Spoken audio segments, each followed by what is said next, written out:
ஹalleluya. அம்மாவுக்காக ஸ்தோத்திரம். அருமையான சகோதரி விஜயாவுடைய தாயார், மார்ஷினுடைய மாமியார் அம்மா. ஹalleluya. ஹalleluya. யாருன்னு எல்லாம் உங்களுக்கு தெரியாம இந்த போஸ்டரை கட்ட ஹalleluya. அம்மாவுக்காக ஸ்தோத்திரம். அம்மா இயேசு கிறிஸ்துவை சொந்த கடவுளா ஏற்றுக்கொண்டீங்களா? சாகிற வரைக்கும் ஆண்டவருக்கு மறுதலியாம இருப்பீங்களா? கடவுள் உங்களுக்கு கொடுத்திருக்கிற ஊழியக்காரருக்கு உண்மையை கீழ்ப்படுவீங்களா? கர்த்தர் உங்களுக்கு கொடுக்கிற காணிக்கை தசமபாகங்கள் எல்லாம் உச்சங்களை கொண்டு கொண்டக தலை எடுப்பீங்களா?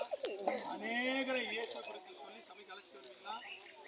கடந்த நாட்களுக்கு இந்த மாதத்தை என்ன செய்யக்கூடாது செய்யாம இருப்பீங்களா?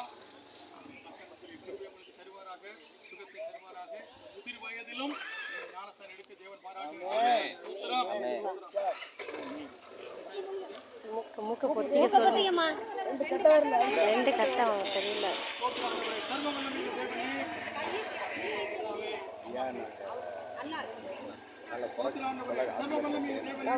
பிதாவே, 84 வயதுள்ள விதவை அன்னாள் தேவாலயத்திற்கு நீங்காமல் இரவும் பகலும் உபவாசித்து ரட்சணியத்தை என் கண்கள் கண்டது போல இவங்களுடைய சந்ததியிலே ரட்சணியம் எழும்புவதாக, இவருடைய சந்ததியிலே எழுப்புதல் உண்டாவதாக.